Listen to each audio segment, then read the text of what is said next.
Gauge Investigative Podcast. I am your host, 12 Gauge. Today we're going to go for a ride.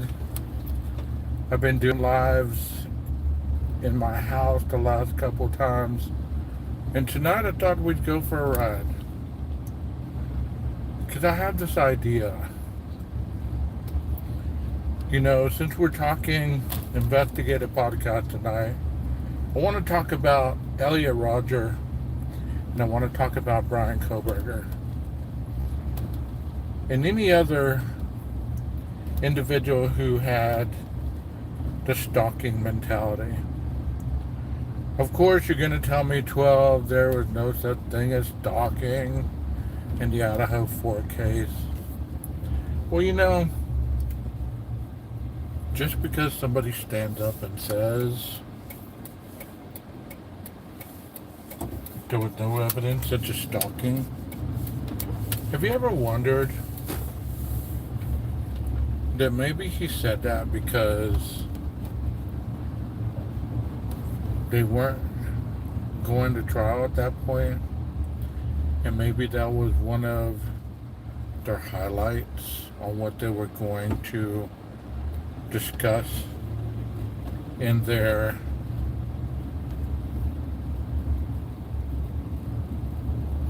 trial presentation, that they were going to talk about stalking or surveillance or anything to do with that. Well, think about this, okay? If you aren't watching tonight, thank you so much. I'm going to stick this in the holder, and then we're going to keep riding. But I want to tell you, I'm going to do something tonight that I'm only using for example. I'm not actually going to stalk anybody. We're riding around, okay? Let's say that we're in Pullman right now. I'm going to drive to a town that's just 10 miles away. And I'm going to show you some things that I've never seen be done. Okay, so we're going to go 10 miles away so that you can actually see how somebody who is surveying somebody, if you like that word better than stalking, if somebody's surveying somebody, this is possibly how they would do it. Because you know what? I do have that CJ degree, and they did talk about, surveillance and things like that. Because with that CJ degree, I can be a private investigator if I wanted. So if I wanted to learn how to do it, I could use that degree to my disposal. Well, let's say that I was going to another town to look around and maybe find a victim while I'm at it.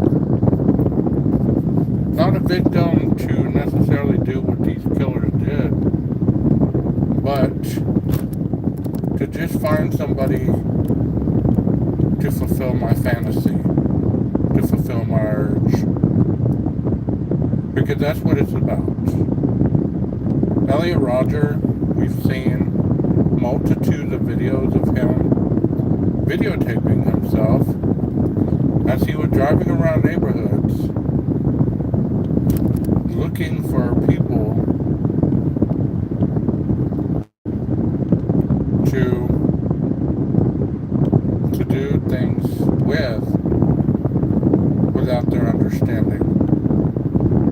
He wasn't discreet about it. He talked about, we're gonna do this, and this is this person, and they suck because they'll never give me the time of day, and blah blah blah. Okay? Well, think about that a little bit. If you have that antisocial narcissistic personality or behavior, think about how that person would act. Right now, that person would act as if they were entitled to do what they were doing. And that it was no big deal because this is something that they're doing to fulfill a fantasy. Because that's what it is. It's about fulfilling a fantasy. Many people won't agree with that, and that's fine. Like I've said countless times, you don't have to agree with me. You don't have to agree with me that anything in either one of those cases was done correctly. But I can tell you this. When you're surveying somebody, you have a target in mind. I don't have one in mind, but I'm going to just give you kind of a revelation of what it would look like if you left your house, just like I did, and you're going toward another town. See, Elliot was not the smartest. He did his stuff in his own backyard, so to speak. He didn't leave his area. He would videotape people. He would do all kinds of stuff. Let me show you something right quick. I'm not leaving town yet, but I'm going to show you something. There's a neighborhood right over here, okay? I've done DoorDash, so I know the neighborhoods well. And I'm going to tell you that, let's say that I picked out a house that I wanted to watch. I'm just going to pick out a random house because I don't want people to think that I'm doing anything malicious or anything that is illegal, okay? Here we are going down a neighborhood. First of all, I've spotted 3 ring cameras already. 3. In the case of Elliot Roger, there was no mention of ring cameras at that point, right? But we do know that with Koberger, there was mention of camera that spotted a vehicle that represented his vehicle. Thank you. Thank you for the comment. But let's say that we're driving around looking for a victim. Many people think that stalking somebody is you being fixated on one person.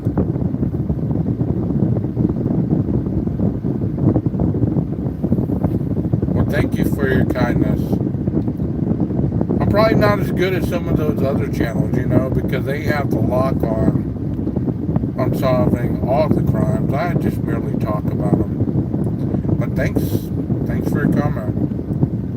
I'm not trying to solve anything. I'm just trying to give an example tonight.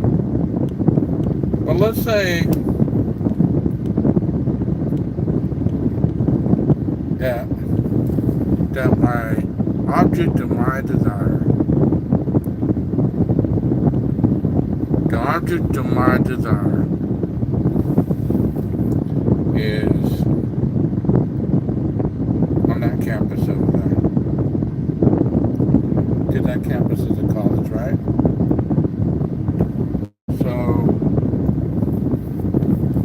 if I was wanting to watch somebody, or as we were talking about, survey somebody, you can't tell me that you would park over there on that campus. You probably wouldn't even act like you were going to park.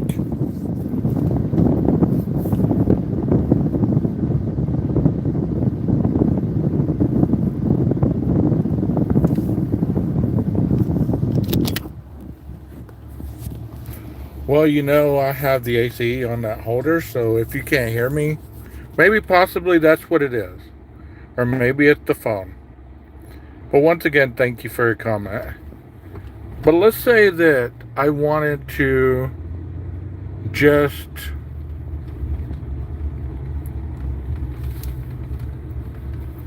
sit here and look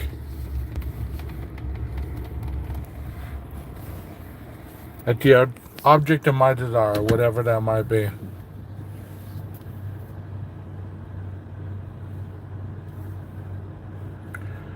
Well, you know what? You can leave if you like.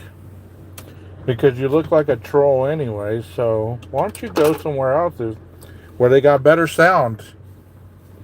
I couldn't find my microphone, otherwise I'd be using it.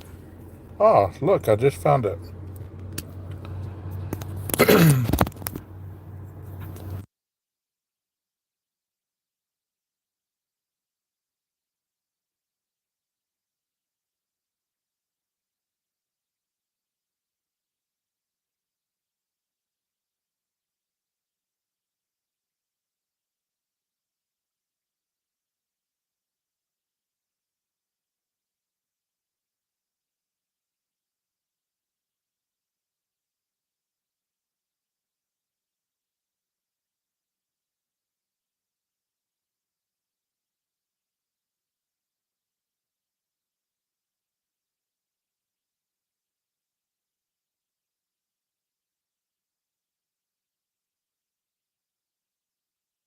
Best I can. Maybe now this will be better. Okay.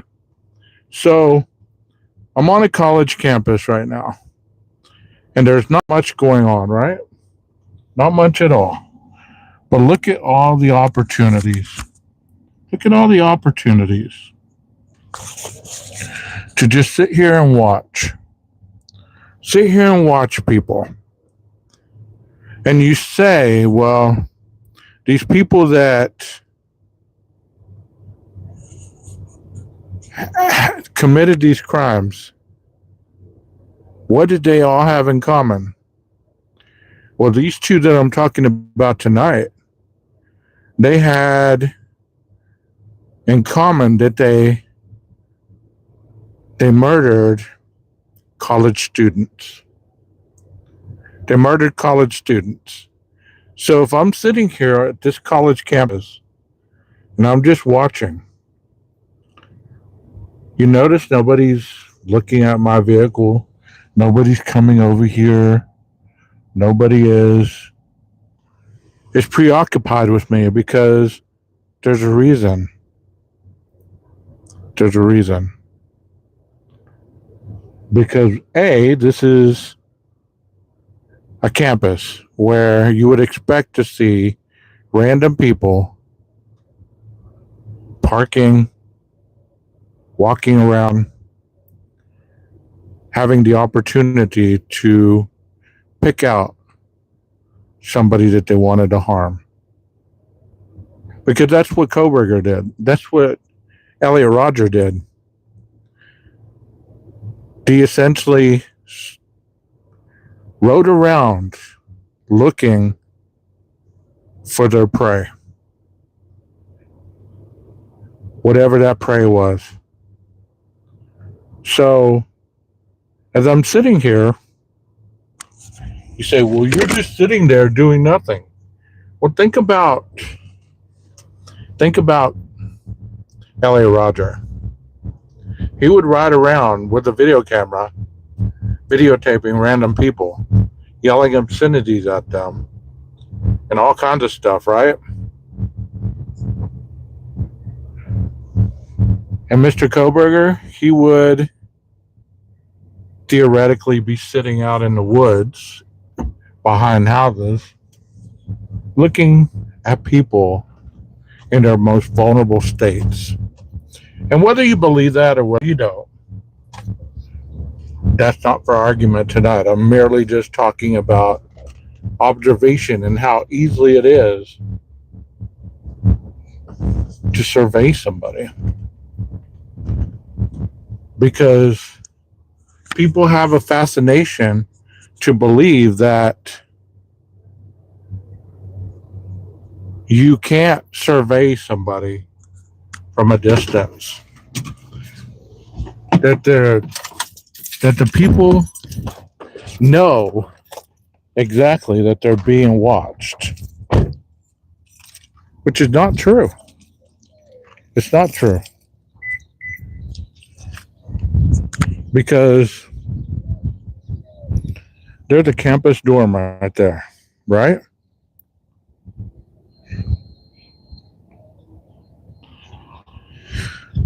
I'm on this college campus. I didn't get stopped. I didn't get asked for any kind of verification, what I'm doing here, what's going on, any of that stuff. But yet, if there was people that I wanted to come and check out every night at the same time, it would be easy to do so. And they could be far away from over there, and I could just sit here and watch. No, I'm not a wannabe cop. I work in the criminal justice realm, and I'm just showing how easy it is that those other cases, how people have no belief that you can survey somebody without them even knowing that you're surveying them. It's easier than people give credence to.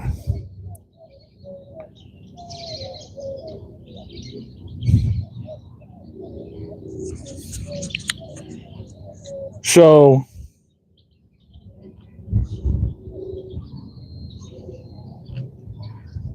how many of you believe that you could actually sit right here and watch this dorm room for hours in plain sight and nobody think anything of it if there was a multitude of people in and out of that campus housing? These crimes that happened, one of them happened on an off-campus apartment where all you had to do was hide behind some trees, right? All you had to do was be looking at the object of your fantasy, whatever it might be.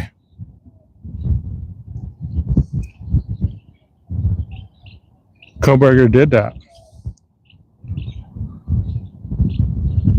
He did that.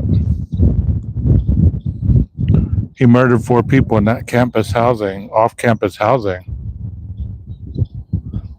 but supposedly watched them over 23 times.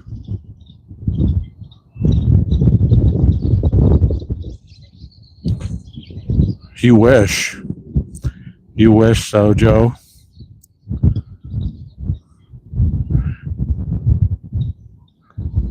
I'm sure there's other channels that are more intuitive to your belief system. Go watch them instead of sitting here trying to derail mine.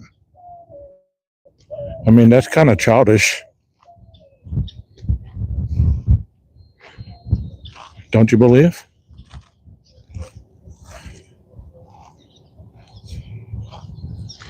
But think about that. Both these guys had such inferiorities towards women that they just couldn't go up and talk to them.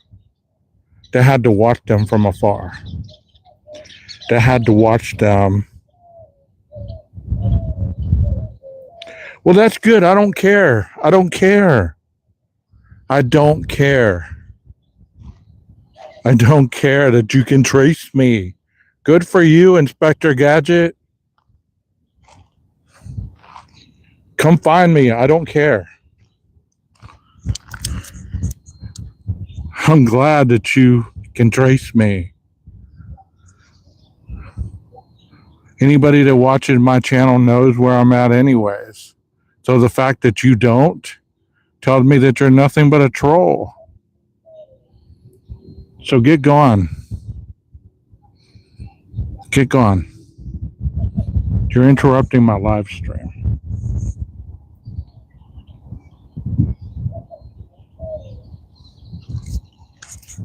Like I said, go watch other people and give them your unsolicited banter. But think about the college campus life.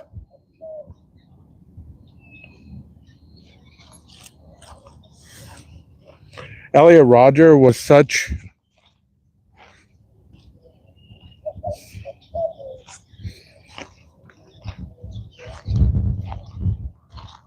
an incel that he would get mad when people were having more fun than him.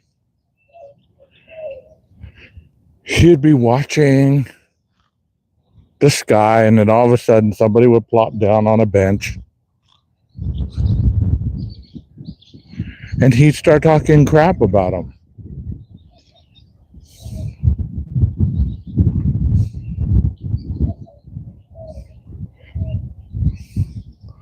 He'd start talking crap. Oh, look, a red fire hydrant.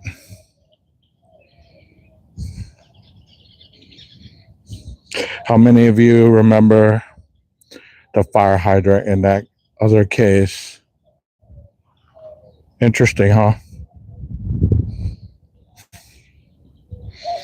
But like I said about Elliot Rodger, you know, he liked to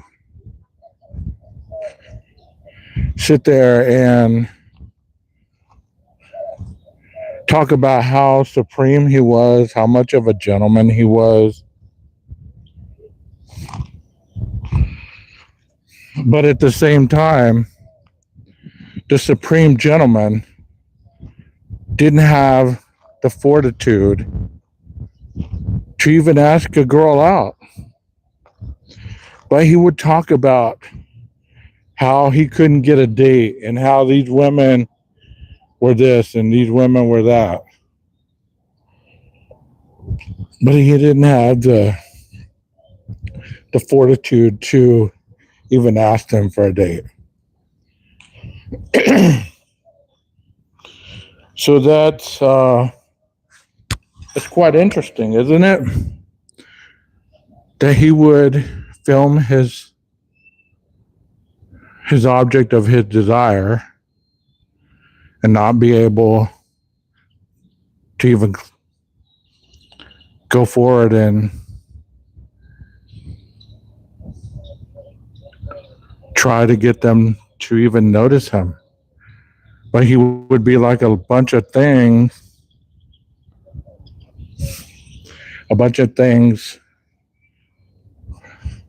that he thought in his head that weren't reality.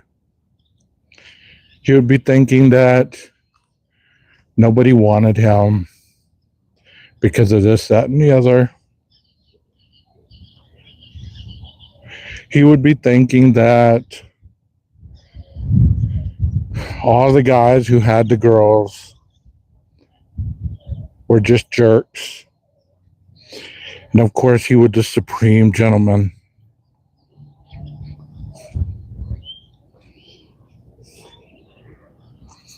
You know,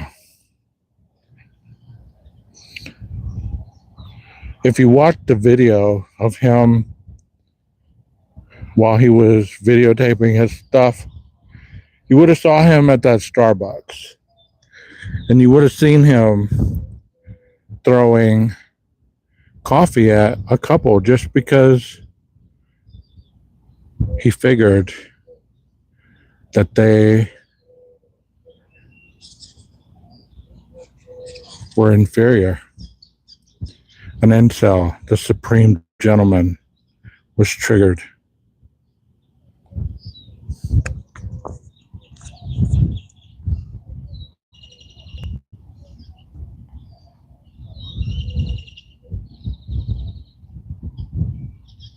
You know, whenever he would videotape his future crimes, as it was later noted,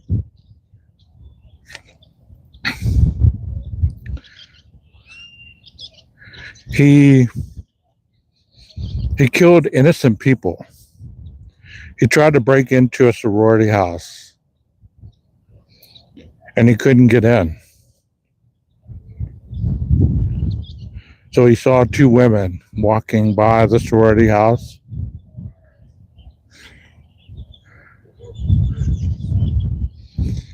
and he shot them and killed them.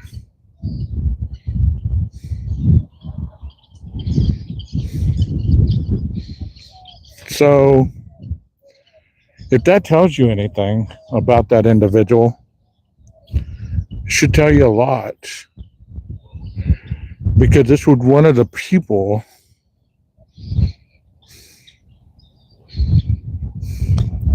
that Brian Koberger was studying.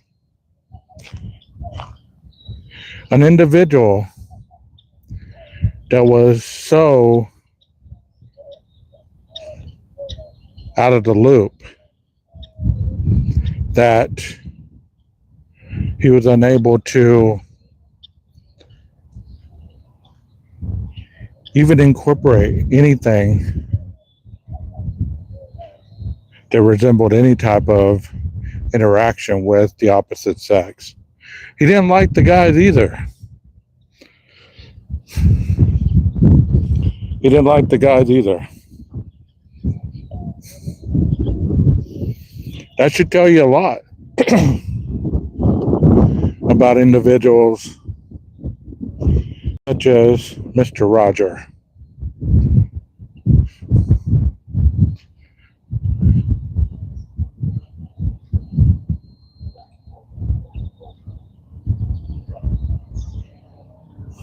So on the fateful night that he decided to carry out his master plan,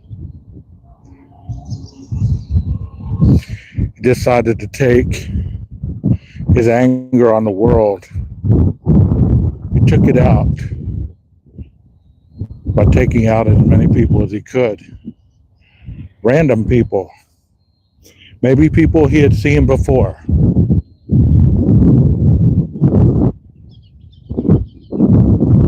And he crashed his vehicle as the police killed him.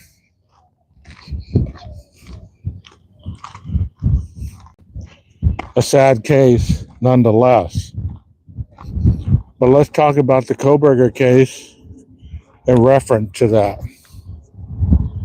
You know, Brian supposedly had issues with just going to college campuses and just sitting there and watching people.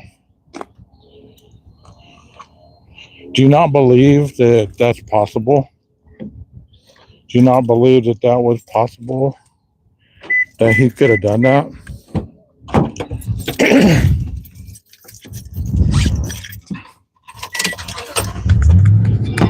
I believe it's very possible that he could have done that, and that he possibly did do that. Because think about it a little bit.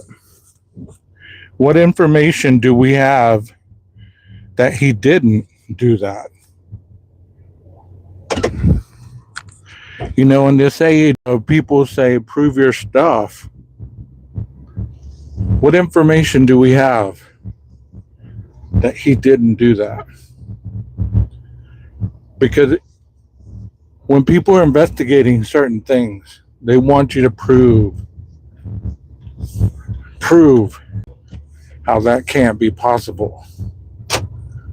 But I'm telling you tonight is you're telling me that I couldn't, if I wanted to, actively stalk or survey any of these houses in this residence next to this college. If I wanted to do that kind of crazy, malicious activity, that it wouldn't be possible? Of course it would. And there's nothing anybody could do about it until after the fact. Until after the fact. The same with his situation. You can't tell me that he wasn't capable of driving around until he found a residence that was at the corner of a street that you could drive around in and out and not be seen. Even if you were seen, there were too many cars going all around that area. They kind of like people talk about, well, you know what? Was it his vehicle? Was it not his vehicle? Well, tonight I'm not going into the guilt or innocence part of it. I'm just speaking on these two cases because they are a lot similar than people believe. Granted, we didn't have videos of Brian going by college kids and screaming at them, going to the parties and getting thrown over a balcony and breaking his leg. See, if you know anything about Elliot, you know that he was one of those bold people that was bold enough to infiltrate a party. And they were so angry that he was there, they threw him over a balcony and he broke his leg. See, had he not broke his leg, he was intending on carrying out his day of retribution, as he called it, in which he wrote in his manifesto exactly what he was going to do.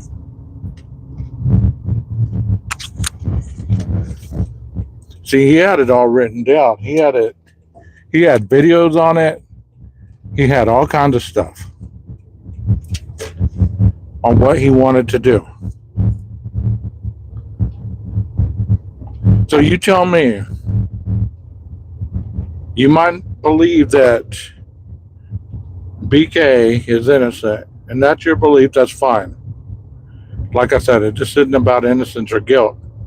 But you tell me that there is more proof that he wasn't in that neighborhood than he was.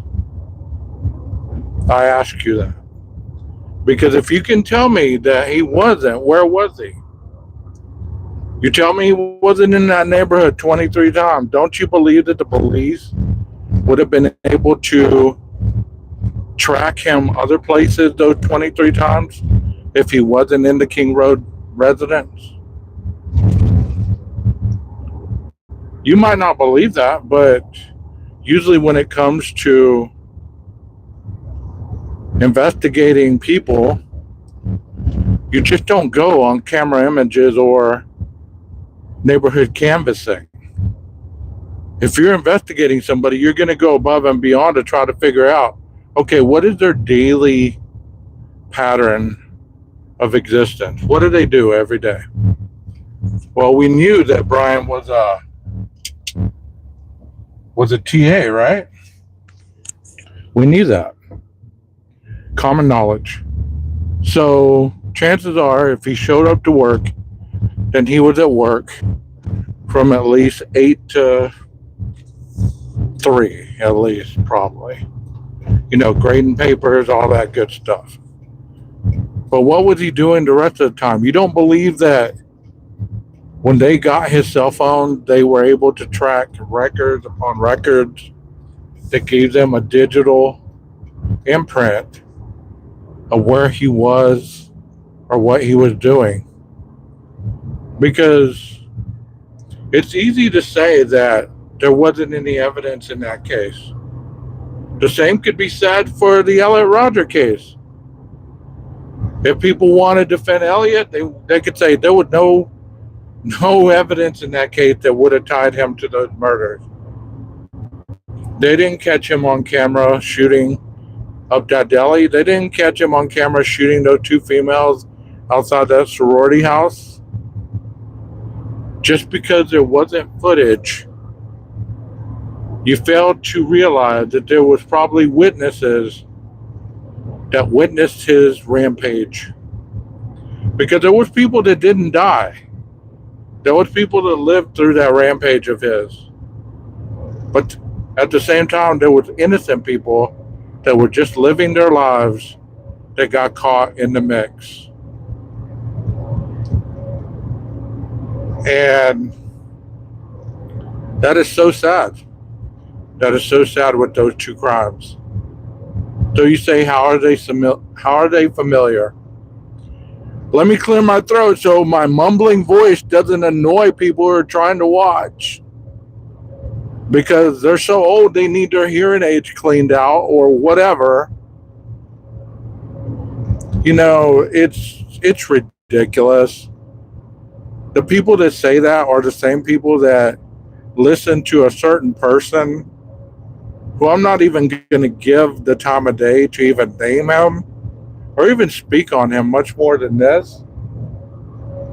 You think you're so smart that you can get on here and troll me with an alternate and then use the same deflection that you used at one point to talk about me. And if it isn't you, then it's your cronies that have laughed and joked about that think it's hilarious to talk about the way I talk. Like I said, if you have a problem with the way I talk, go find another channel. Go find another channel that enunciates words. Don't come over here and make fun of me. I mean, just because you're bored and you don't have anything else to do, I'm pretty certain that you could go live and talk about your gibberish for hours that would give you some kind of enjoyment. If your enjoyment is lacking because you're getting tired of talking about this case and you think that you are the know-it-all on this case and everybody watches you, you're an illusion in your own mind. But that's all I got to say about that. I mean, I didn't get on here to talk about other people. Hell, last night I was even apologizing to people, and still we have trolls that get on here and talk crap because that's their existence. That's the only thing that they have to do is get online and talk crap about people who are trying to do a live stream on something that is pretty relevant to what they're talking about.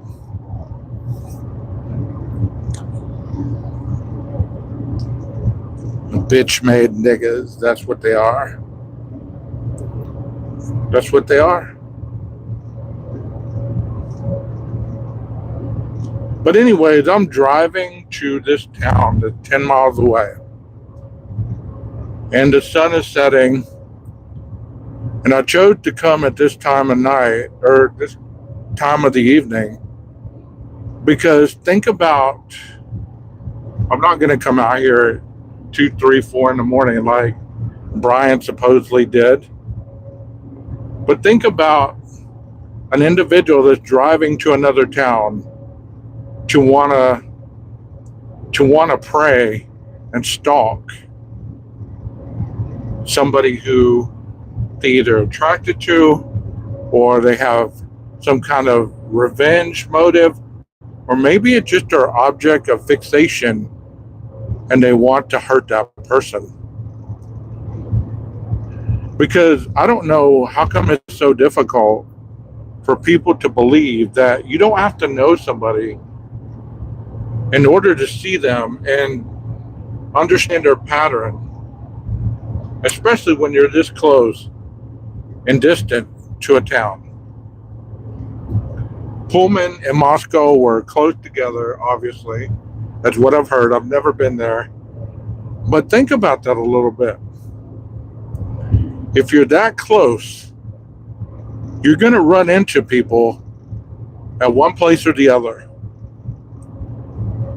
One of the quotes that sticks out with me on that case is when it was relayed to me that through series of watching interviews, mainstream media, whatever, one of the statements that he made stuck out to me.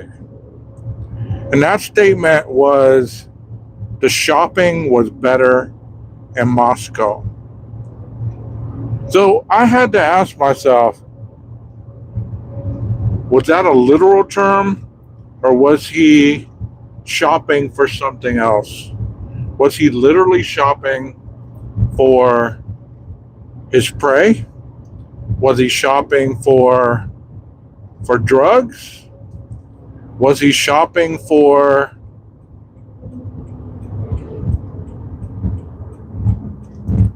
groceries? What was he shopping for? And granted, this town right here is very small, so it doesn't do a good representation of what Moscow would be like.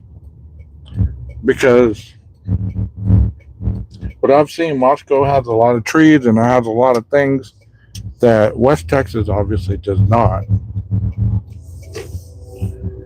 So, what was he shopping for?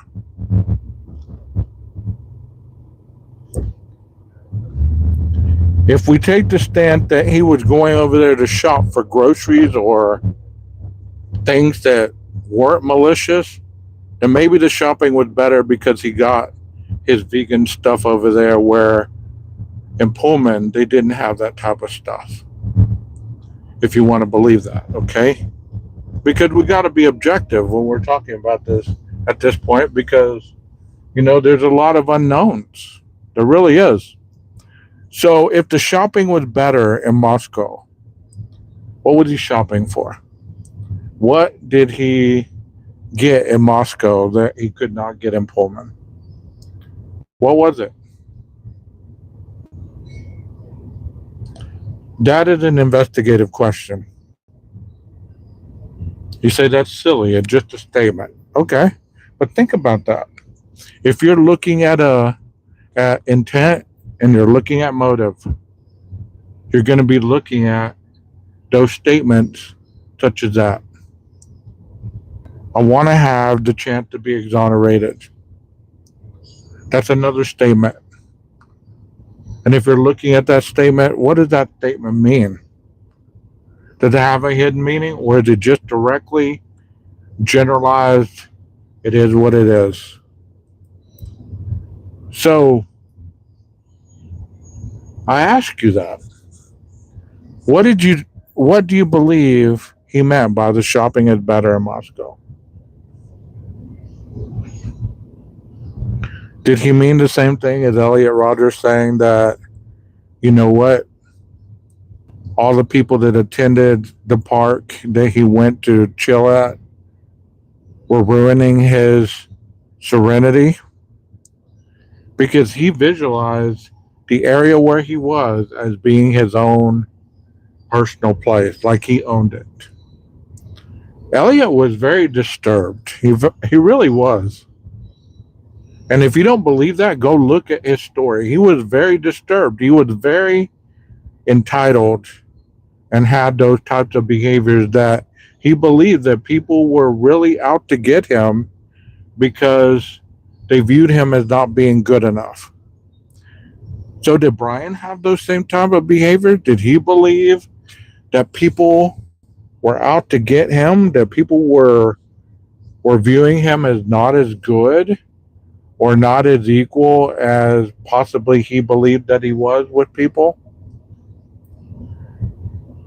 Because either one of these people believe that long enough, they're going to get that revenge factor that, you know what, all these people that are hurting me, that are harassing me, kind of like the trolls that were in the chat tonight.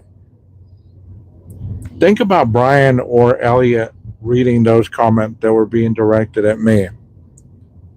See, I'm smart enough to just calm the person out, talk a little shit back, whatever. But they don't have that kind of mentality. For their mindset, for whatever reason, at least Elliot, I can't really speak on Brian a lot because a lot hasn't been said about him in that aspect. Just hearsay, okay? But with Elliot, he believed that people viewed him as not being good enough. That was his whole that was his whole thing. He believed that he was good enough and he was the supreme gentleman when it came to women. That he deserved to be having as much sex as he wanted. He could get whoever he wanted, but He never threw a shot out there. So how could he possibly ever do that? You understand what I'm saying? How could he ever do that? And since we're talking about stalking versus surveillance, once again, I'm in another town. I'm in another neighborhood, just driving around. I believe these two individuals memorized a lot of their surroundings. Not because I'm smarter than anybody else, but I do have my own theories on certain things. I believe that they memorized a lot of the areas in which they went around. Kind of like this city park right here. Okay?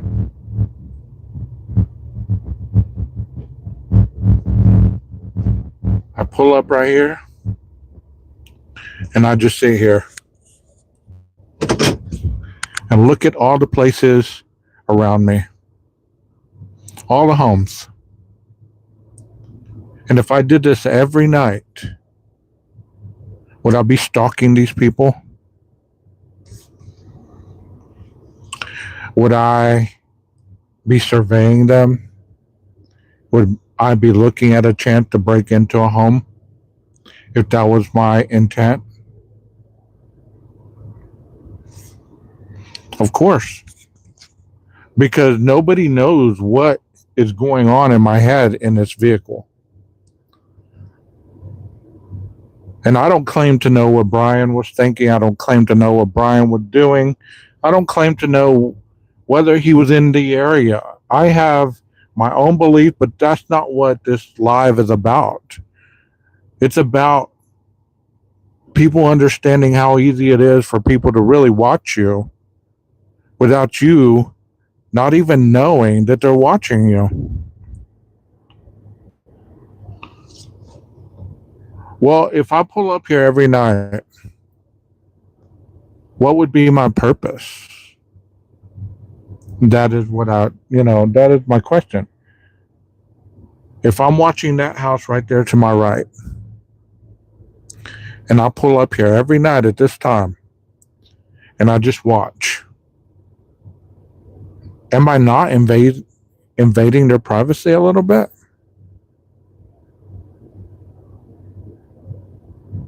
And let's say that house gets broken into, and there's cameras in this area because there is a camera right down that light pole. I'm at a city park, so there is a camera right down that light pole, and that camera catches my vehicle here 10 times, same time, almost every night. Sitting here, it had my license plate, it had the color of my vehicle, it has all the physical descriptions of it. Do you not believe that they would be coming after my vehicle, even if I wasn't the one that broke into that home? Well, I get that. I get that. Very good point. They would have to prove that I was in that home. But would I not be a suspect until they deducted that from the equation? If you were the owner of that home and you saw on that footage this video, this vehicle, my vehicle, being over here countless times, would you not want to believe that this person, myself, had something to do with breaking into your home? You know what I mean? So you might not be able to prove that I was the one, and maybe I didn't do it. Maybe I just came to this park because I like to sit here and relax and not be bothered by the world. But the fact that I'm on camera, it doesn't make me guilty until I'm deducted from the realm of guilt. And I believe that a lot of times people do not understand that because they want to defend whether guilty or innocent, and it's not that simple. Just like you're saying, they can't prove that I've been in that house. They can't. But I guarantee you the police are going to come knocking and ask me, what have I been doing outside this residence 10 times?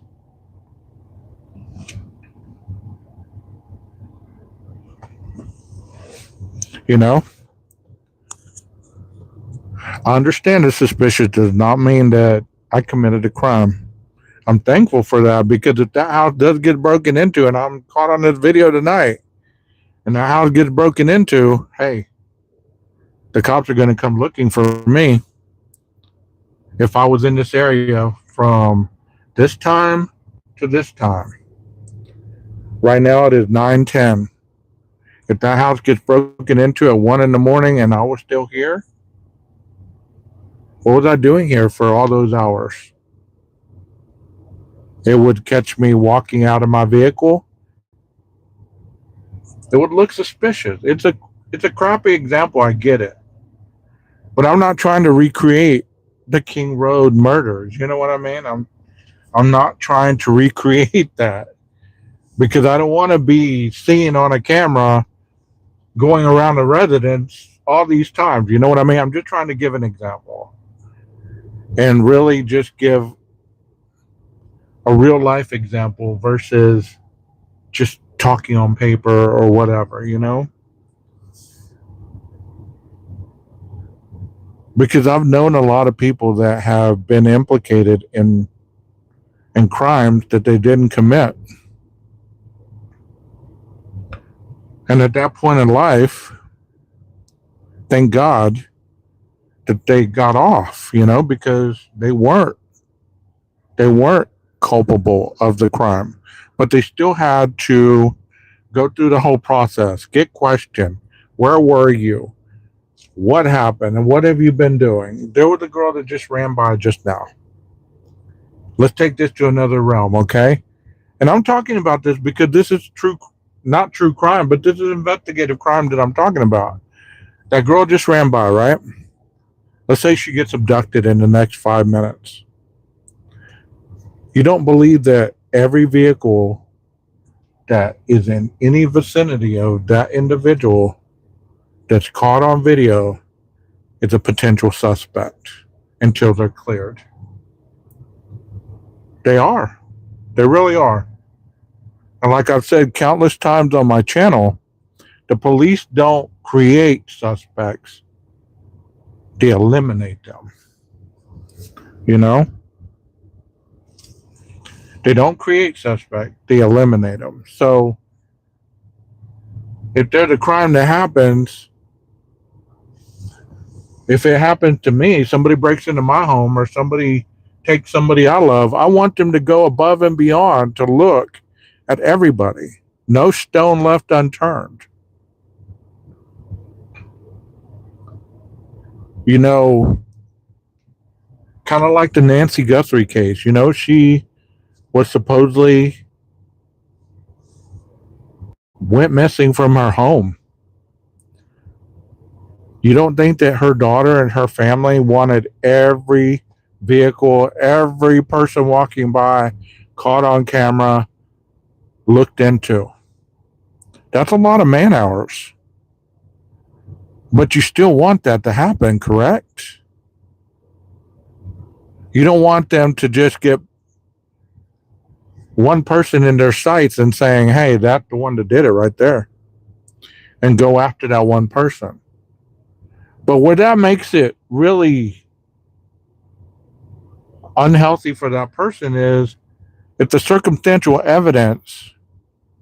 See, here comes that person running again. See her? So she didn't get abducted. Okay? I agree with that. There are some cops that are very, very shady. I agree with you. Not everybody's perfect at their job, and not everybody's in it for the right reasons. I get that. I'm very open minded. I wish people would understand that. Instead of making fun of me, we could have a conversation such as you and I are having. Thank you for being in here, and thank you for commenting. You know, but if the circumstantial evidence proves that evidence wise, this adds up more than it deducts, that's why you go to trial. It's unfortunate. It really is. People have bad luck when it comes to circumstantial evidence because If the police can make a case with the evidence that they have circumstantially, then in essence, you do have to prove your innocence in court. And that's why you hope you have a great defense lawyer. Because, if there's no DNA and there's no blood evidence and there's no this and there's no that, then your case is stronger than if there is DNA that links it to you.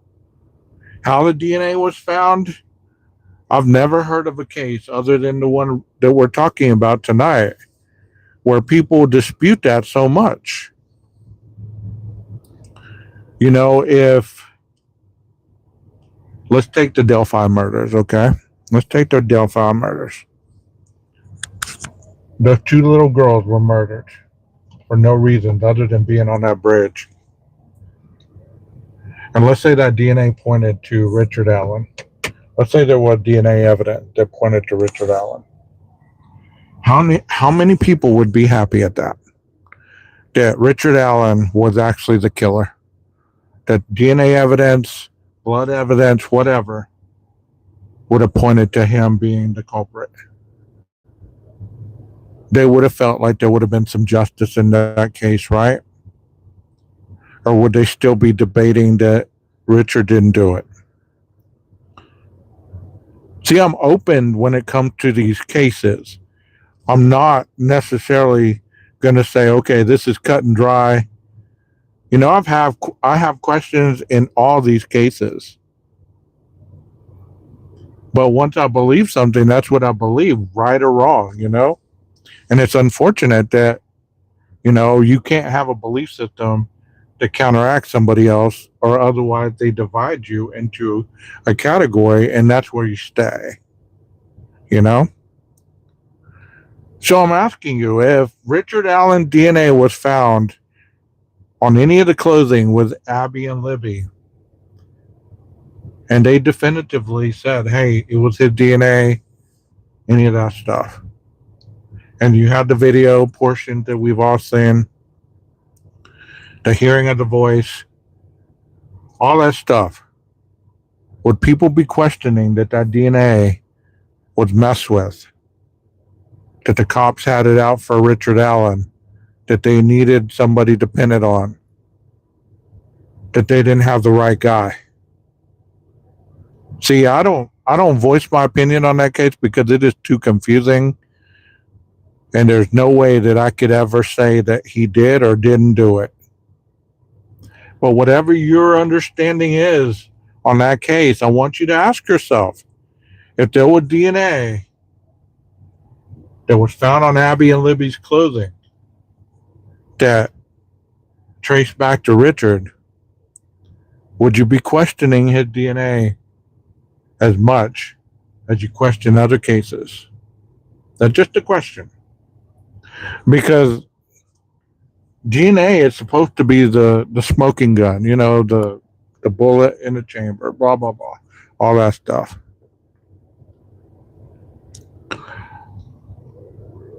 The fact of the matter is, whenever people investigate a crime, whenever the police show up, the first responders,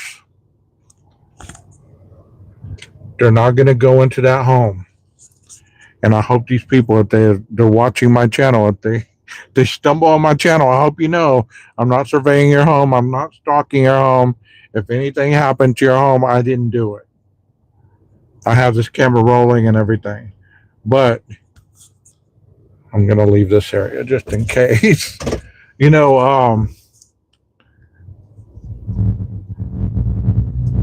Whenever the first responders come to a crime scene, a lot of times there's so much chaos going on. The responding officers may or may not know what's going on. Or they may get a code that this is happening, that's happening, and they show up, and then ultimately they find something else worse happening.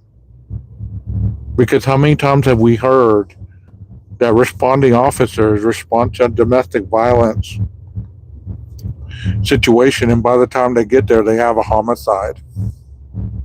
They pull up and there's a dead body because it went too far. Or maybe the person didn't intend on killing the person they were beefing with, and there you have it. So you just never have a perfect call. You know what I mean? Think about if you were if you're a police officer patrolling and you're not in your fight or flight mode because it's almost insane to be in fight or flight all the time. But you're just cruising around and all of a sudden you get a call and they say, "We have a domestic issue on this road." All units respond. All of a sudden, your mindset accelerates. All of a sudden,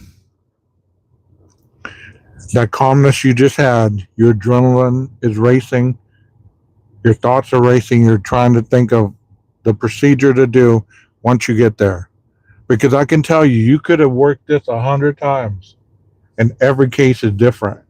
I have friends that are police officers, and they've told me the same thing. You just never respond to certain cases the same way that you responded to others because everything is always different.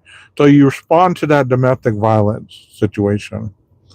You go in thinking it's domestic violence, you want to solve, you want to calm it down, you want to get people separated, blah, blah, blah.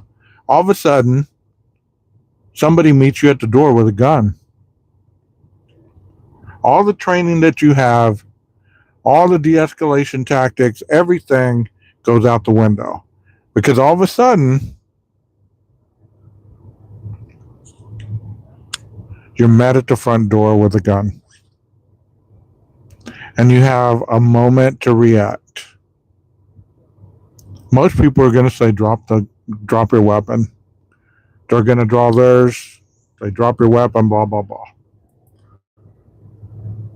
If they shoot that person,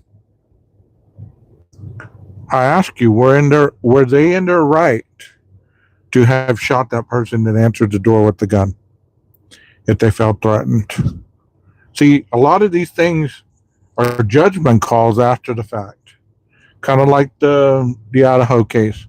They showed up for an unconscious person. The 911 call stated that it was a 911 for an unconscious person. They showed up. We saw on the body cam. They went upstairs. They saw the bodies on the second floor. All of a sudden, it went from an unconscious person to homicide. So all of a sudden, everything shifted gears because it should have been important for the unconscious person call, but I'm pretty sure they weren't in that mindset. Okay, well, they're unconscious. Maybe somebody's passed out. Somebody drank too much. Maybe it was an OD, whatever. But they get there. They find two dead people on the second floor. All of a sudden, it's something different. It's no longer an unconscious person. So if you take your perception of what should have, could have, would have been done, ask yourself this question: What what could have happened different at that point? I've heard people say that possibly Hunter should have been taken into custody because he did have a knife on him. I don't disagree with that. If they didn't know that he wasn't a suspect at that point, possibly he should have been taken into custody at that point because he did have a weapon on him. But for whatever reason, he wasn't. Does that mean that he was part of the quote unquote setup? Only you can define that answer for yourself. But I ask you this question: You're responding to an unconscious person. You go in, you see two bloody, murdered people, one on the bed, one on the floor. You don't know what happened. You don't know if they were fighting, if it went too far and one person killed the other one, then they killed themselves. You don't know if that happened. You're trying to secure the scene. At least this is how it was taught in the books, okay? You try to secure the scene. You try to make sure that whatever you're seeing is not cross contaminated, even though there has been somebody already in the room. He's checked pulses, supposedly, and other people only went up so far. So the crime scene is pretty pristine at that point.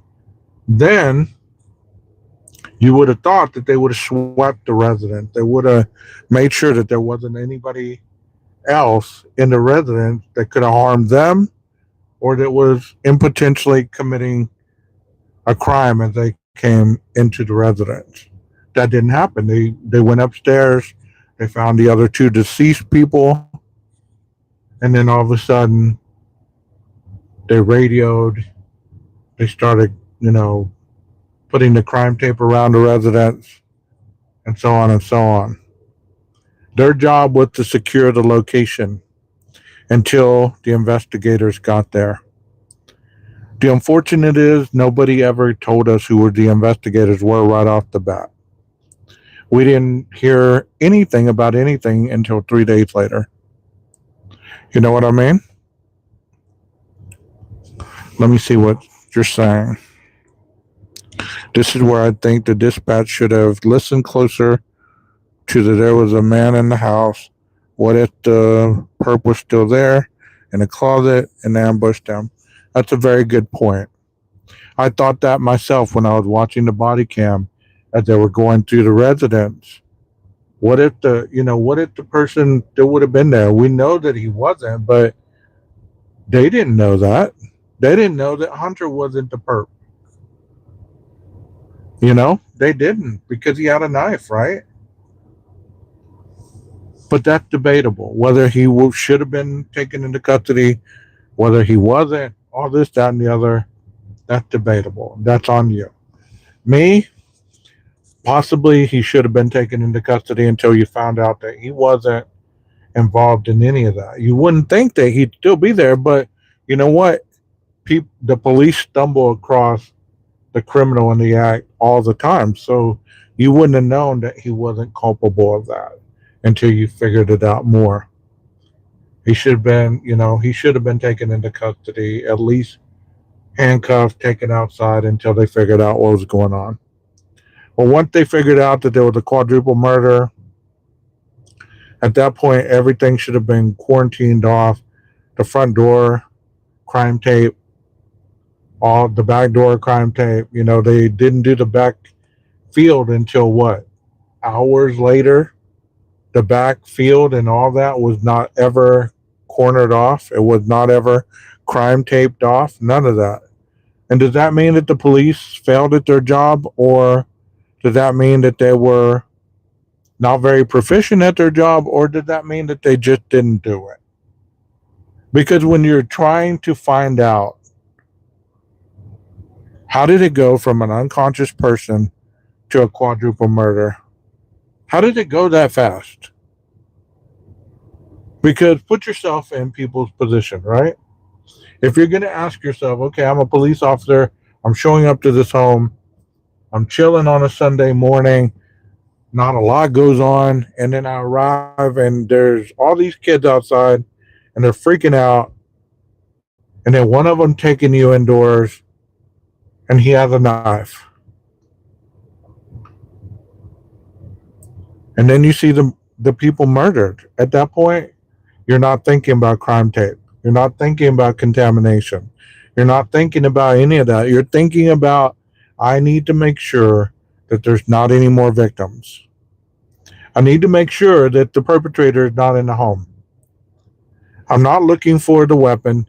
I'm not looking for the sheath. I'm not looking for any of that because that's not their position. Their position is not to investigate while they're trying to figure it out. That's not how it works. It isn't TV. So people that say that they should have been looking for the weapon or they should have seen the sheath the first time around. Let me ask you a question. You don't believe that the police go into shock every time they see a dead body? Ask any medical personnel. They may get hardened to the fact, but you're telling me that every time they stumble across a dead person, they don't have the immediate shock, or fight or flight going on that goes along with seeing somebody who's dead or deceased.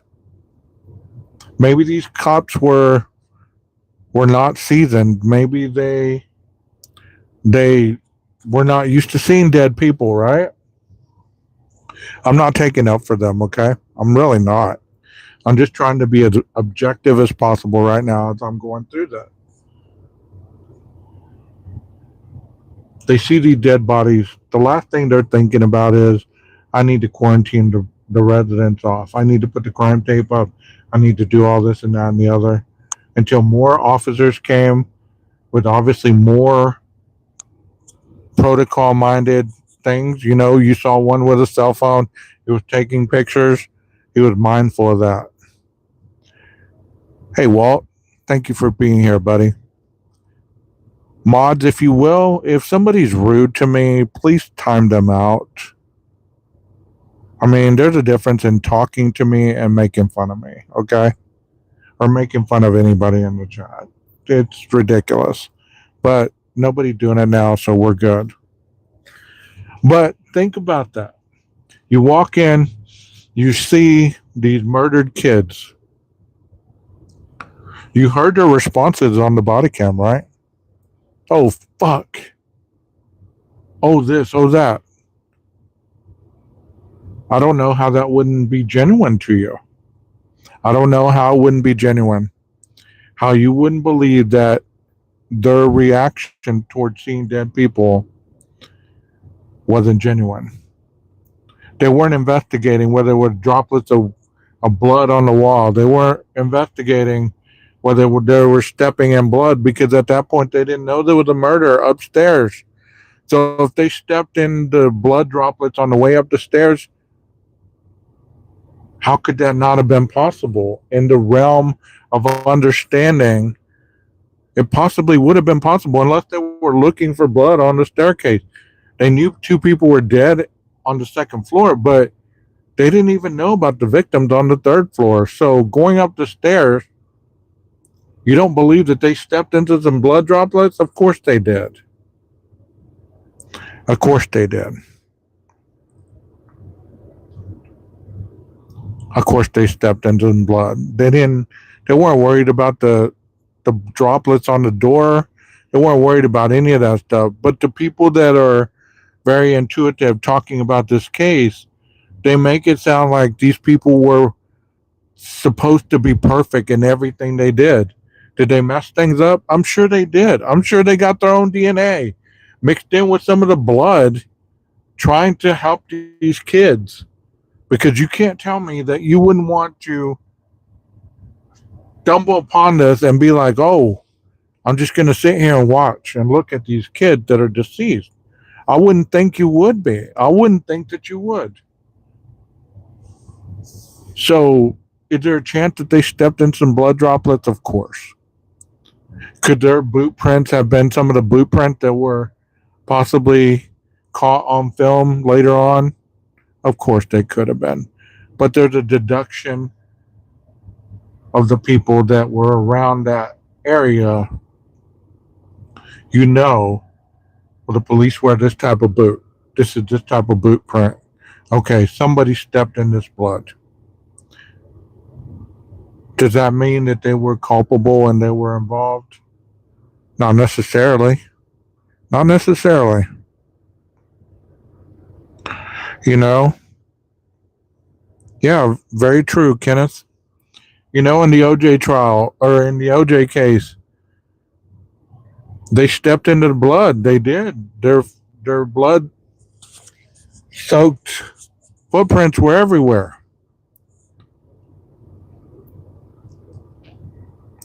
And I could be maybe way a million miles off. I could be a million miles off. At this point, it doesn't matter what I think or what I believe. But I'm just saying that, you know what, those first responders, their job was not to investigate the crime. It was to shut it down from other people contaminating it.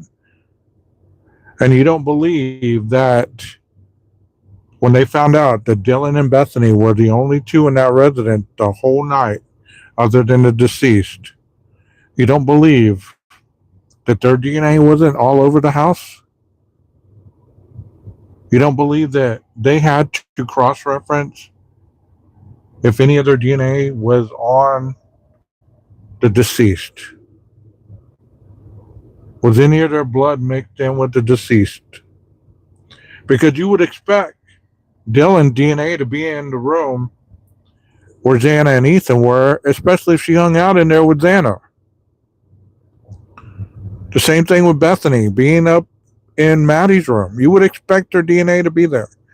It'd be hard to to say, well, these people DNA was in this room. Does that mean that they did it? You have to be mindful to have an understanding to say, okay, well, how were they deducted from suspects? What did they do to make sure that their DNA or their blood wasn't found in these rooms to match them to any potential of being a suspect? You know what I mean? So that's what makes it so difficult is there were so many people in the house, in and out, that even if you found foreign DNA or foreign blood, if they're not in CODIS, you're looking for a perp, and you've already identified an STR profile that tells you it's a male, that this and that and the other, and it's going down the line. Police are not gonna they're not gonna jump around from suspect to suspect to suspect. That's not how investigations work. If they had original suspects in the beginning, and then all this other quote unquote evidence, circumstantial evidence, whatever you want to call it, started adding up to this one person, then you bet your sweet ass that they're going to stay with this one person. Had there been a trial, we would know whether he was innocent or guilty in the court of public opinion.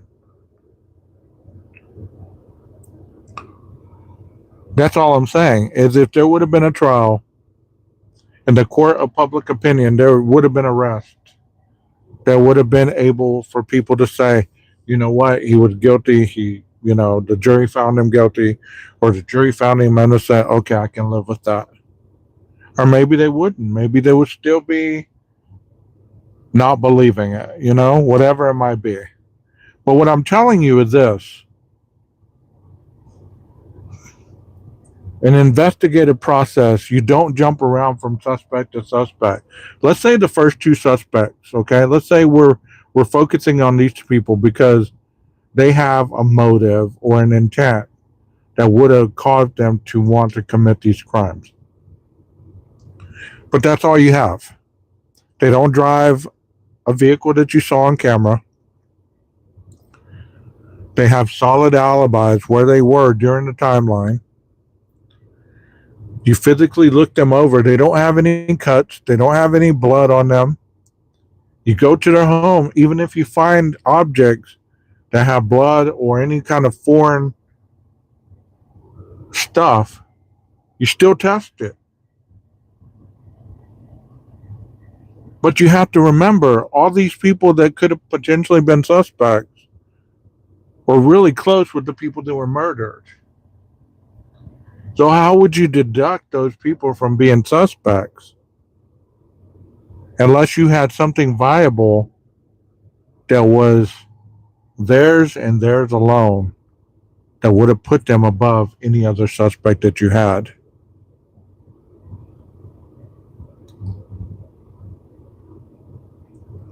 You would expect there to be blood trailed throughout the house. You would expect there to be blood droplets on walls and staircases and bedding and spatter on the wall. You would expect that.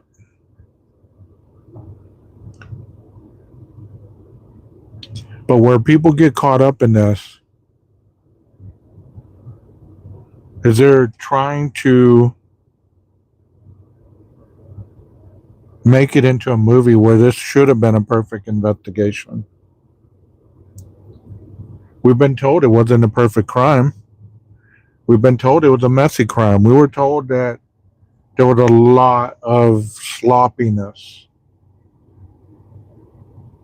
So if you've been following any kind of criminal acts, you understand that being sloppy means that this was your first time. Because all the other killers that we talk about, as their rampages escalate, their MO gets better. They're not sloppy like they were the first time they killed. Their MO gets better. Their method of operation makes it harder for them to get caught. So whether you believe that this person did it or didn't, when you're profiling somebody, you have to ask yourself these questions. Hey, Coco, you have to ask yourself these questions. If it was a first timer and they were sloppy, what else did they find that told them when you're profiling somebody that commits a crime? What is it something that stood out to them? What is it something that was in that home that stood out to them? Not something that implicated Brian. I'm telling you something that profiled, that told them, hey, this is this type of person. This type of individual more often than not could have created this this gore, this violent crime. You know? Because we get so fixated on there couldn't have been this, there couldn't have been that, but we never ask those questions as, okay, what was it that showed not the responding officers, but the investigators, the detectives, the people behind the scenes, the forensic teams? What was it that they saw, that they see in these crimes that show them, hey, more often than not, it was this type of person? Because if you, like I've told you guys before, you know, in my line of work, you see patterns in people's behaviors. You see patterns in the way they talk, the way they interact with you. You see patterns how they interact with other people. That way, when randomly you see something out of the blue pop up, and you notice things very quickly that only certain people know or even discuss, you know more often than not, it is this person or somebody associated with that person. So the same thing applies in the criminal realm of things. If you're looking for a pattern, what would be the pattern that they saw at this crime scene that they've seen before? They hadn't had a murder in 7 years, so that would tell you that whatever they saw at this crime scene would have been something that they've seen before. Not necessarily something that linked them to Brian, but just something that they could say, well, look, this is what this person did. This is where they messed up. This is where they left behind. This is what, you know, this is where they were kneeling. This is where they ran out. This is where they walked out, whatever. Because when you're looking to investigate something, and you ask any woman on the planet, because I'm going to tell you, and this is not a sexist remark, but women are the best detectives on the planet. They will hunt you down and find every little thing that they suspect on you, and they'll be 100% correct most of the time. You know what I mean? I'm not wrong on that. Most women are some awesome detectives. I tell you that. You know, so you have to see. Okay, if this was one person that did this, the timeline. That's why the timeline is so important. That's why the timeline would have been important in the trial. Dylan account of the guy dressed in black and all this other stuff, I don't believe that that would have even been a testimony. I don't believe that. I believe that she was going to be there strictly for the timeline to say that at 4 o'clock I saw this, I heard this, 4:05, 4:12, and so on. Not for any other reason than that. I don't believe that she was coherent enough to really give an eyewitness statement that would have that wouldn't have been torn apart by the defense. Because if Ann Taylor was any kind of attorney, she would have tore apart her inconsistencies because she was drunk, because of her statements made in the documents about how she wasn't certain. It could have been this, it could have been that, blah, blah, blah. I don't believe that she would have testified to anything else other than the timeline. And that's probably all she would have testified to. Is this is what I heard, this is what I heard, this is what sounded like this, and this is what sounded like that. And they would have used the camera from 11:12 for the 417. For this 417 thud, dog starting to bark. Because people believe that in the trial they would have asked those questions. Well, why didn't you call 911? Why didn't you do this? Why didn't you do that? That's not what's asked in a trial. You don't examine a witness like that. We may never know the reason behind not calling 911. And that's sad that we don't know that answer. Whether it would have saved those people, we don't know. Because we, as people that followed this case, we don't know how severely wounded these individuals were. Were they still alive 5 minutes after the attack? Were they still alive at 417, 420 as he was exiting the residence? Or, were they still alive? Because supposedly she left her door, she locked it, then she went downstairs, I believe. I haven't covered this in a while, but I believe it was 423 or something like that, 430. Were they still alive at that point? Or had they bled out? I understand the disdain of people that are angry about that. I get that. I get that totally. I've always gotten that. And I've always told people that I believed in the very beginning there was two teams that did it. But over time, there was a lot of things that I discovered along the way that blew my theory out of the water.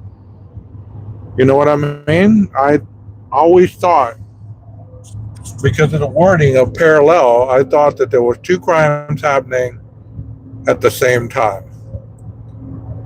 But over time, I quit believing that because of certain things that didn't add up.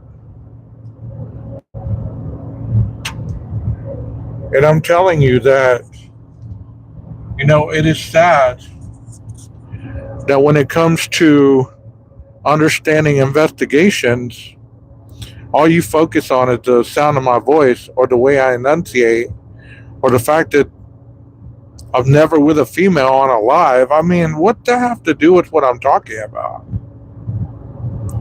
I understand there's people that have nothing better to do than just to troll. But is that the society that we live in today?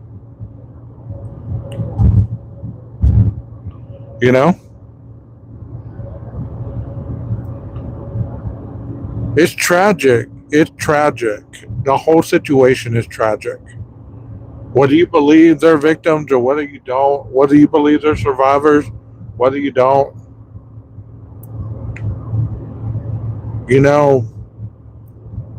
if you've ever worked with somebody who had somebody murdered, especially if they saw the murder, I've had multitudes of clients that have witnessed their significant others be killed in front of them. Or they find out that their significant other died in a car wreck or whatever. One thing that people don't have the understanding about trauma is that Everybody experiences it different.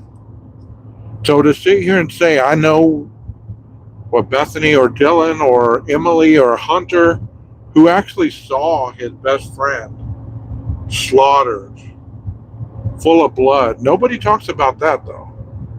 Nobody talks about him seeing Xana's cut up, full of blood. The trauma that he might live with forever.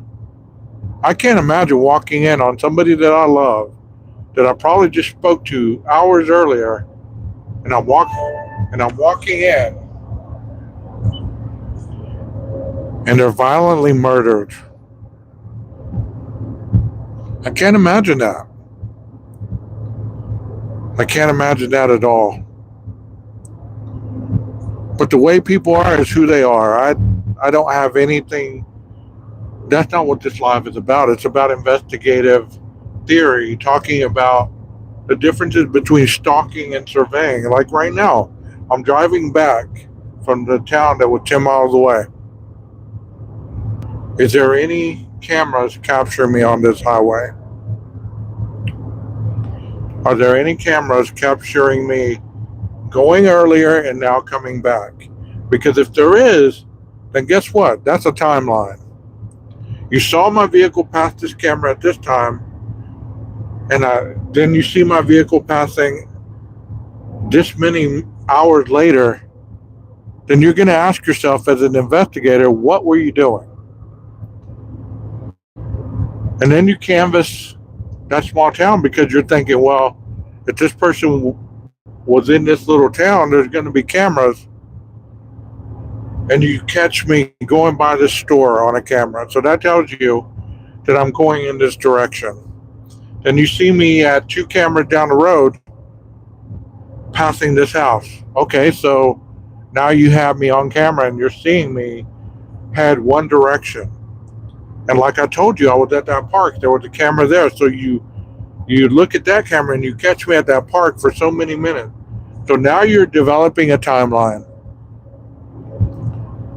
You may have seen me leave my residence by a camera because you trace my license plate to that residence area, and then you start looking and canvassing the camera to see exactly what time I left that residence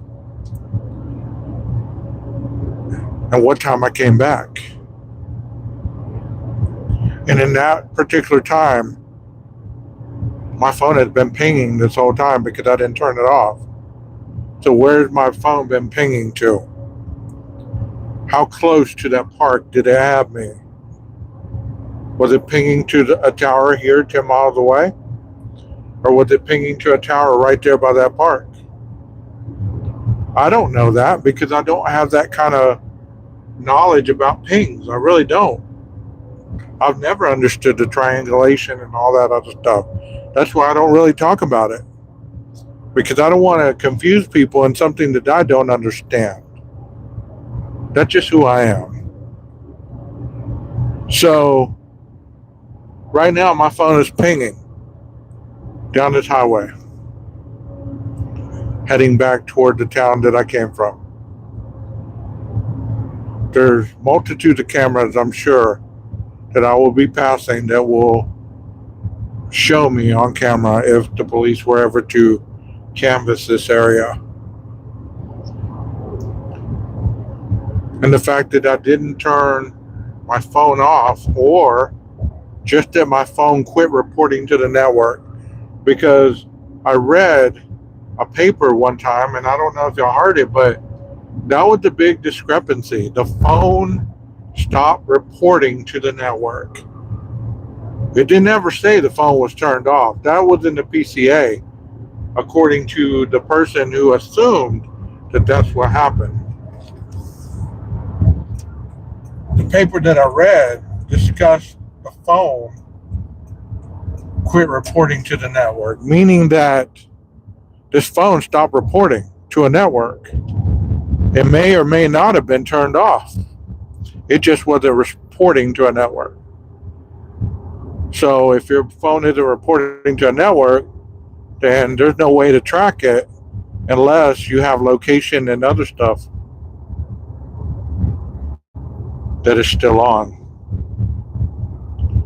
But I was listening to the Celebrite people the other day because I go through from time to time and watch some of my old lives and some of the old stuff that I present. And I was listening to their description of how it would be impossible for somebody to stop reporting to the network unless they physically turned their phone off. And you would be able to tell on your phone that you turned your phone off. And I was wondering, how is that possible? Like, how does your phone know that you turned it off? You know what I mean? Like, is there a signal that it sends that it's not flowing anymore? There's not any electric currents or anything. That's how it knows. I mean, how is that possible? You know what I mean? And I'm driving Coco. I can't really read what you're saying, but I was quoting your paper. It's what I was reading that day, that the phone quit reporting to the network. I don't think. I mean, the thing about experts is this, okay? Just like what I was telling you a while ago, as far as people understanding patterns, you're given expertise to utilize certain things to either deduct a person from being culpable or make the situation more probable. It doesn't mean that you're making a suspect. It doesn't mean that you're making a murderer. It just means that you're putting these things to present a circumstantial theory that could either convict or prove innocence on the suspect. And that's what I don't believe a lot of people understand either, is how this went to trial. And he was going to get a fair trial because they moved it from Latah County to Boise.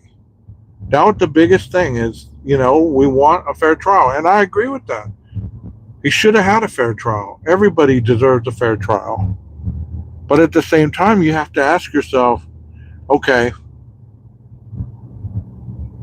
that's where everything gets hashed out. That's where everything gets fought over, right? I'm going to pull over here so I can see some of the comments. That's where you're hashing out all this stuff. That's where it's being discussed during the trial. So, okay, I see that. It says no GPS. Where's the data? Just pings. Okay, I see that. And that's why we're talking about it like we are, because, there are a lot of unanswered questions. But if we're looking at certain things that happened rather than creating unreasonable things that happened, like, I don't even know one that I could make up that would sound half decent. But when you're investigating something and you're presenting this evidence of discovery, and you both have it, prosecution and defense. You both have the discovery. You both know what the other person has. Okay. That way, when you go to trial, you both know what you need to work on to either make this have reasonable doubt, because the defense doesn't have to prove anything, but they have the due diligence to give their client the best representation that they can, and possibly even give them the benefit of the doubt, reasonable doubt. So I ask you this: had they gone to trial, do you believe that Anne would have been able to give a scenario of everything that we heard the prosecution had? Because we heard what they were going to talk about. Do you believe that Anne could have presented reasonable doubt? And it doesn't make you a bad person. if you do believe that. But that's sticking to the facts. That's sticking to the evidence. It's not sticking to a made up scenario that makes more sense, because in reality, we don't know why 911 wasn't called. We don't know why they possibly, were based on the paperwork, the documents, whether they were roaming around the house or whether they weren't. But let me ask you this question because I'm being very objective tonight. If they were walking around the house, if Dylan was walking around the house and she got close enough to Xana's door and she was scared and turned back around and ran downstairs, any females watching that have been 19 years old, I'm not asking you to vouch for Dylan. I'm not asking you to change your perception on her. I'm just asking you this question. At 19 years old, what type of person were you? Even though it's a different time, a different life. What used to be is no more. I'm gonna get out because there's like fire engines and everything going on behind me. I want to be able to show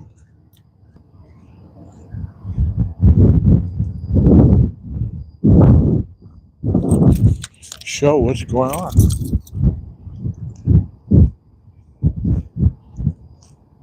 So as I'm walking up, we're talking about investigation. There's a fire engine. I don't see police yet, but what do you think they're going for?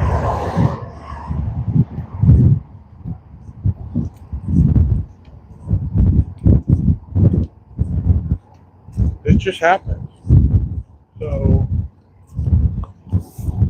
if there was a murder committed in this house,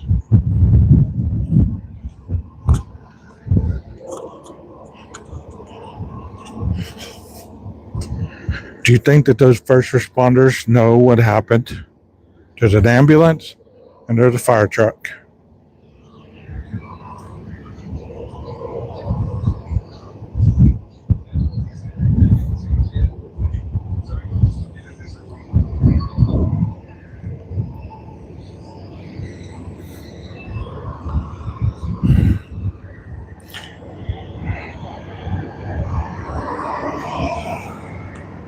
A stuck elevator? Possibly. I've been in that hotel. If you watch my lives, I've been in that hotel. I've been stuck in that elevator. But what would you think happened?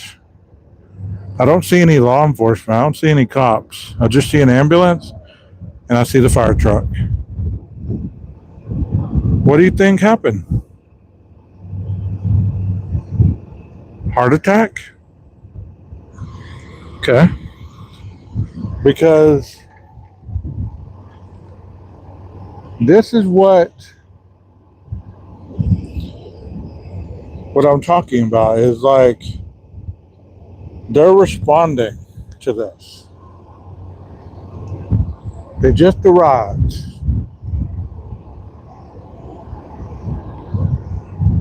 Do you think that they're anticipating something nefarious happening at this residence, at this hotel? Possibly not. But at the same time, if something did nefarious happen,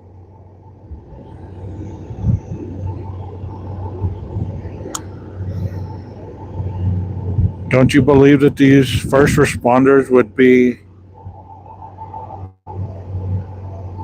freaking out a little bit? Especially if they were just told, oh, somebody's not breathing. Somebody's not responding. Do you think that they would believe that they are going to walk into a homicide?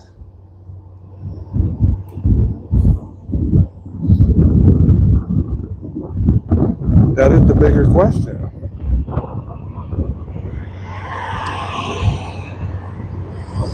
And there's the building right there. There's the hotel.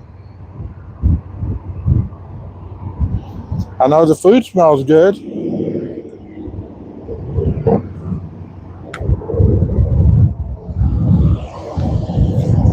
I just happen to be Johnny on the spot.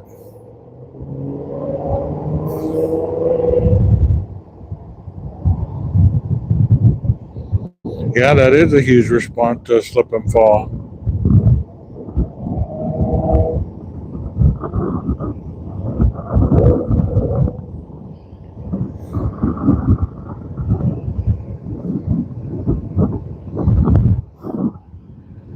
But this kind of adds a little backdrop to what I was just talking about a while ago.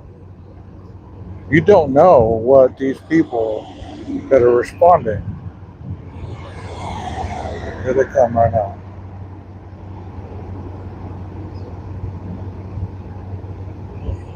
You don't know what is going on.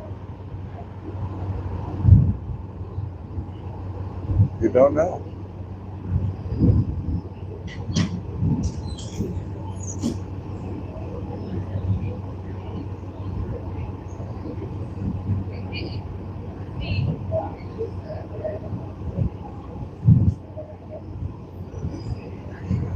I'm going to give that person some privacy.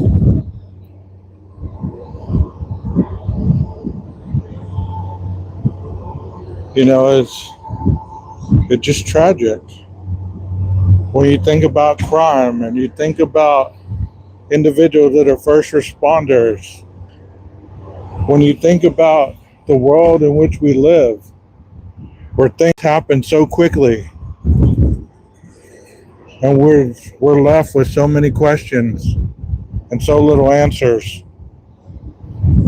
Understand how we love the intrigue. Understand how we love the mystery. But did you see what I did? I backed away. I didn't film that person. I didn't get a close-up. I didn't go up there and ask her, what happened? Was she okay? Did she get beat up? Any of that stuff? No. I let them live their lives. Whatever happened, all we can really do is hope that they're okay. You know what I mean? There's a lot of people that would just walk up there and be filming that person. I did get a little bit, but I thought I need to walk away because I need to give this person their privacy. Whatever your thoughts are on crime, investigative techniques,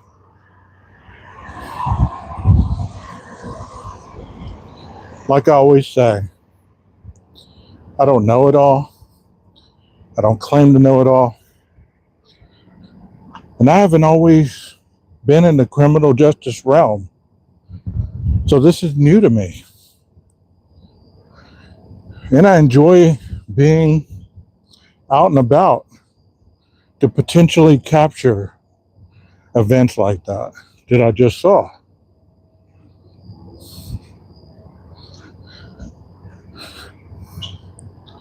I hope that you take from this that I'm not being biased, talking about the Koberger case or even Elliot Rodger, because we have little bits and pieces, just like I just showed you. You roll up, there's siren, there's fire trucks, ambulance. You have no clue what just happened. And all you have is questions.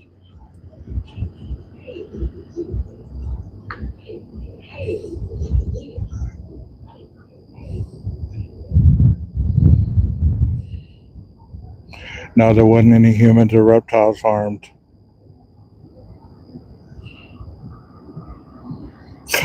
A snake? What kind of snake?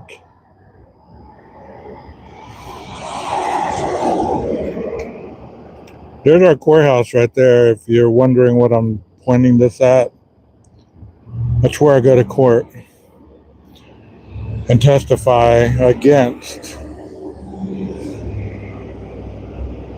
the defendants.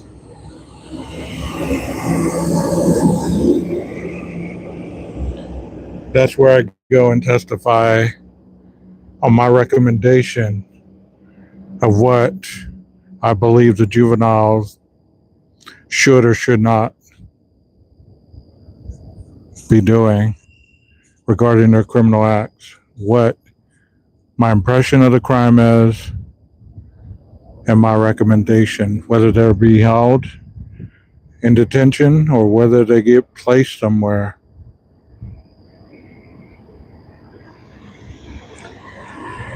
Somebody said earlier, what am I, a wannabe cop?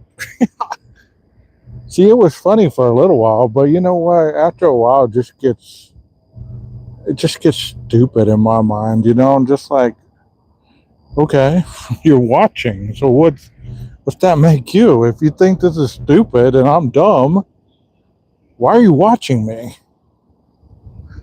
And obviously, and there's the hotel right there.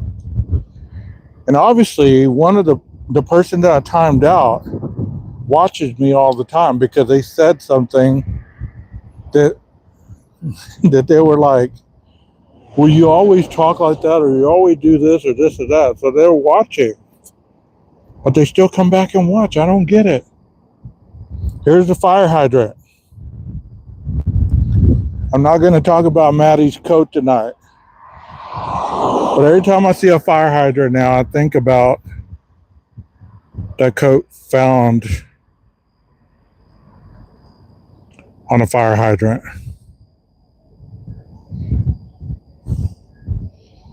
And I think about those police officers finding that black garment, whatever it was on that fire hydrant, and how that caused so much of an issue for people. And how they just threw it down and why they didn't collect anything from that coat. But if you look at the investigative process, you'll understand that not everything that you believe is tied to a crime is actually useful. And I know that sounds stupid. There's our police right there. And you say, 12, how is that possible? Well, let me tell you how that's possible. A, that was a block away. And B, by that point, when they found that black, whatever it was, I'm pretty certain that they found that black coat at 11:22. So seeing that coat on Kaylee's bed would have X'd out that black, whatever it was on the hydrant. So it wouldn't have been valuable evidence at that point because you understand where the black coat was. It was on Kaylee's bed. It wasn't on the fire hydrant. But we didn't know that then.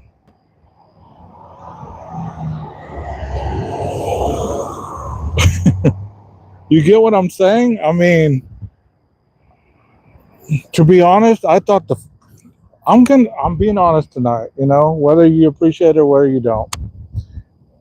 Just don't call me a fraud because over time I was able to come to my own decisions. All right.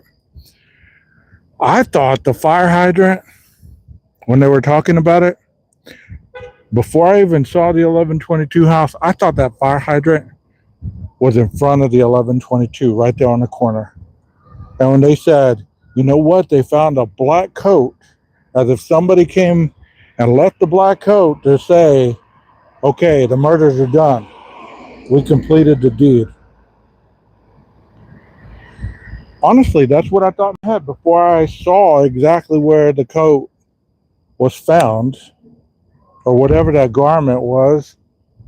I honestly thought the fire hydrant was in front of the 1122 house. I don't know if y'all thought that, or if you have thought that too, then let me know. Because I honestly thought that fire hydrant was in front of the 1122 house. And then I saw it a block away. Then I realized, you know what? There's no way. I agree with you. I agree. I'm not saying what they did was appropriate. I'm not saying that at all. But let me tell you at the same time, when it comes to gathering evidence, let's say you just saw that fire engine and that ambulance over there, okay? And let's say something happened to that woman and she was, I don't know, I can't even think of a freaking example. Let's say um, she lost a scarf, but they find her scarf in her room. But we find a scarf over here that resembles the same scarf they find in her room. The proximity of, let's say that was a crime, the proximity of the victim versus the evidence that you find details a lot, and they should have taken that into evidence. But I understand why they didn't. Shoulda, woulda, coulda, but I understand why they didn't. You get what I'm saying? I get exactly what you mean.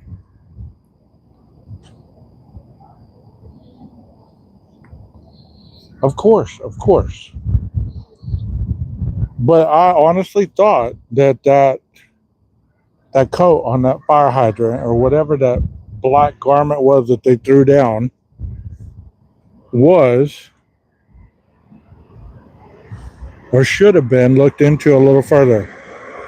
The reason it wasn't, I have no clue why, other than what I just said. It's kind of like finding a black glove right here in front of me, and the crime happened 3 blocks away. I know in your mind you'd say, well, that black glove could have been the killer running and dropping the black glove. I get that. I get that wholeheartedly.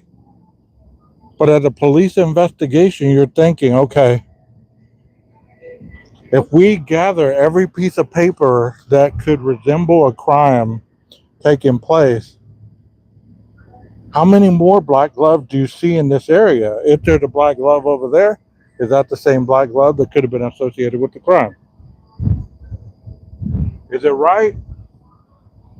Who knows? Is it wrong? Who knows? Only you know. But I'm telling you, this is how it works. So I guess that's what makes people so upset because they believe that a lot of things were not done according to the way that they believe they should have been done. I can guarantee you, I'm on a camera right here. I guarantee that.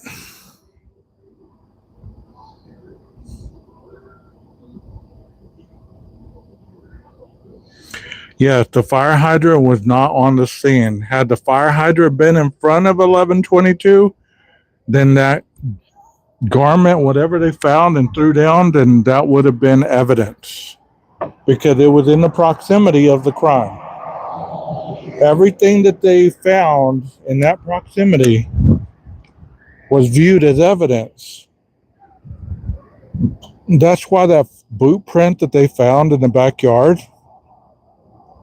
I think it's evidence marker number 3. That's why they looked at that. That's why they put a tag on it because it was in the proximity of the crime scene. So had they found a boot print with blood at 1330 Linda Lane, would they have taken a photo of that? Probably. Would they have taken a video of that? Probably. But would they have came out and cast that footprint and everything else in between? I doubt it.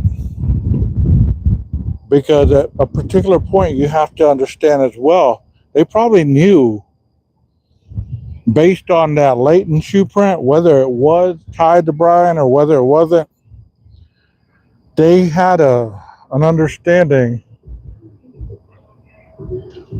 maybe not early on, but as time went on, they probably had an understanding of what they were looking for. Because you have to remember, and this person's stalking me or what? Anyway, you have to remember that there were so many tips being called in. You have to ask yourself how many of those tips actually knew who they were looking for. Not because they knew that Brian did it, but based on what they were releasing to the community and the way that people talk in these small towns. You can't tell me that they weren't asking these questions.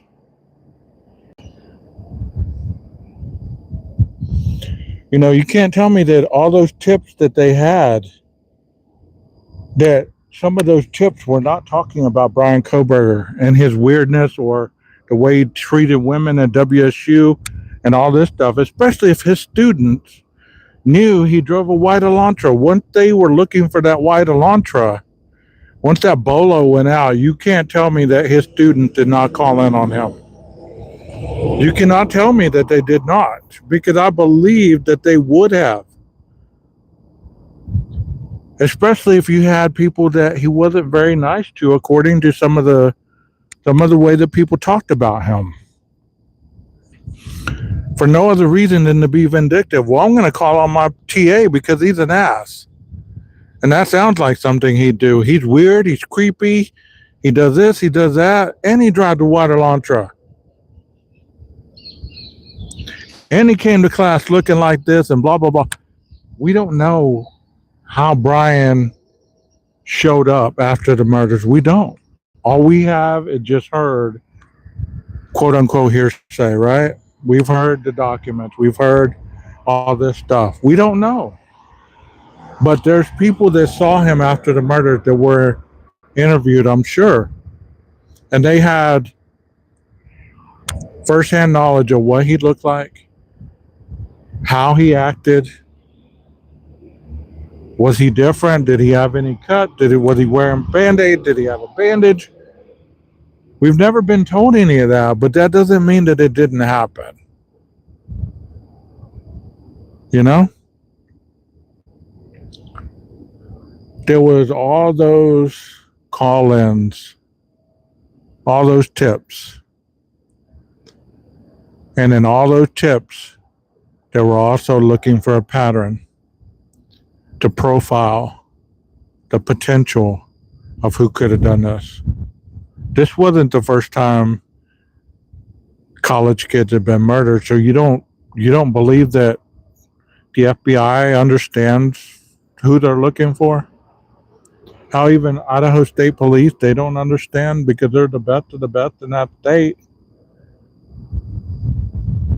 The local cops, probably not so much, but doesn't mean that they totally messed up the case.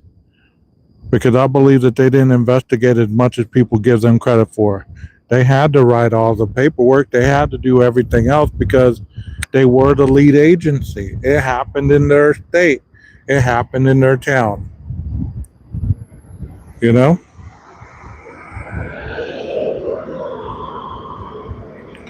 So I just wanted to spend a little time with you guys. This is the longest live I've had in a while, but I wanted to give you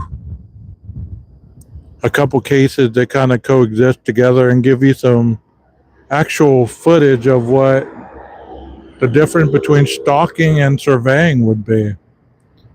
You know, if I was surveying the courthouse right now, nobody would be the wiser.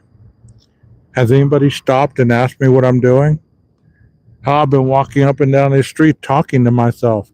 Has anybody stopped me and asked me what I'm doing? Did the police stop me as he rode by? No, he didn't.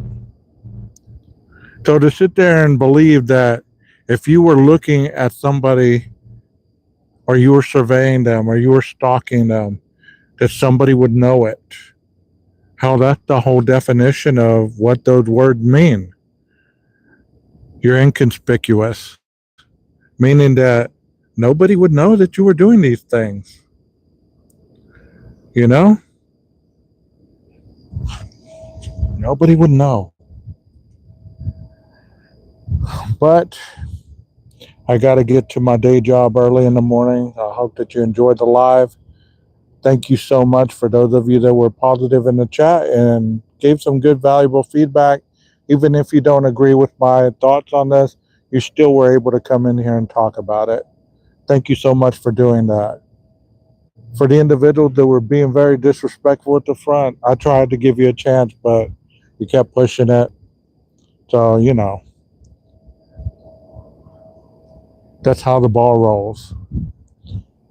But I hope that you guys, if you liked it, you gave it a like. If you're not a sub and you kind of like the way that I presented things tonight, hey, that's just how it is.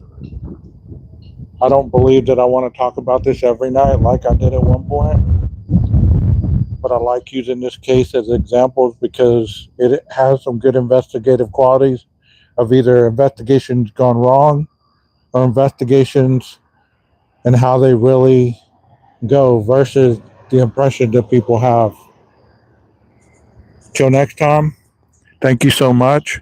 My name is 12 Gauge, and this is my channel, 12 Gauge Investigative Podcast.